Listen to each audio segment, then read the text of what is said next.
particularly in a country where we have young people, 70% population, everybody's complaining there's no job. If there's no job, look for somebody to work for free. Right? Be an apprentice. It's no coincidence that Dangote apprentice under Dantata and got his first capital to start Dangote Group under Dantata. Bigger than the Dantata now. Yes. The Cosmos Maduka did my apprenticeship 6 years. 200 naira to start the Kostaris group you know today. It's not a coincidence. It's not a coincidence. But the Gen Z generation, and even before Gen Z, even our generation, they are using me, somebody must use you. You even see someone says your star is using. Which stupid star? Star that is not useful for you. Right? What if it's your star to be used? To be used by another person? They are using your star. The star that didn't work for yourself. Somebody could now use it. Well, let them use it. Me, if you want to use my star, please. Just that I choose who use my star. But it's the mindset that we need to correct. Apprenticeship is critical. And I think being a graduate is overrated. Having masters is overrated. Absolutely. Extremely overrated. Why'd you say that? Yeah, because we just carried. I tell people, I say, being a graduate is just a proof that you can learn.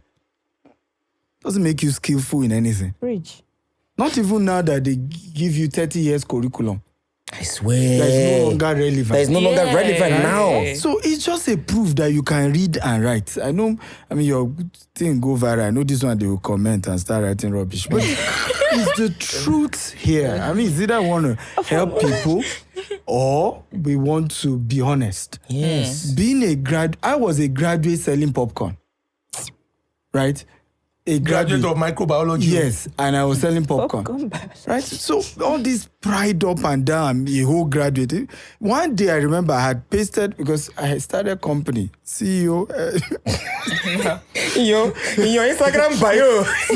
CEO, whatever title, but I was customer service, everything was me. So people were not buying our products. So then we do photocopy, buy bulk SMS, 75 kobo. So I pasted poster. I used to say Songwater. From Songwater, I was dropping every bus stop till Ikeja along this side of the road, cross to the other side. Start posting then again. I started 10 a.m. I go back to Songo 12:30 a.m. Chai. the following day. It was pitch darkness.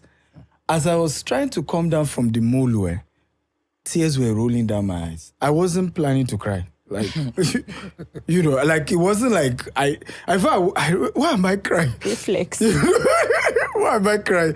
And I remember something said in my spirit. It said, one day you will tell people this story and they will not believe you. So it's just a phase, keep moving. Just a phase. So if I can encourage our young people, there's more money in Thailand. Right?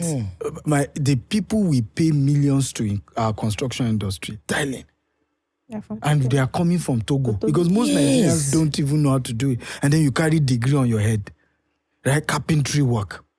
Right? Iron, metal work. There's so many sectors that young people can take up. You do 6 months apprentice with your brain. You will now do business plan. Yes. Right? On top. So you put structure. And before you know, you've built, that business can be a multi-million-dollar business in a space of 5 years. But you may need to lower yourself, humble yourself, and pick up the biggest lack we have in this country are skill jobs. Skill job, yeah. Right? Skill jobs. Painter. The guy cannot even speak English, but when you check how much you pay the guy, millions. Then you want to put suits, tie. Hello, how are you? We're speaking grammar. Right? Meanwhile, the ones who can't speak grammar are making all the money. And you say Nigeria is not working. Right? Of course, we have to hold government accountable. Of course, I was part of NSAS and people were wondering that you're doing well, why did you join NSAS? I think they now know why. When they saw that maybe Aliko will join this NSAS, this protest.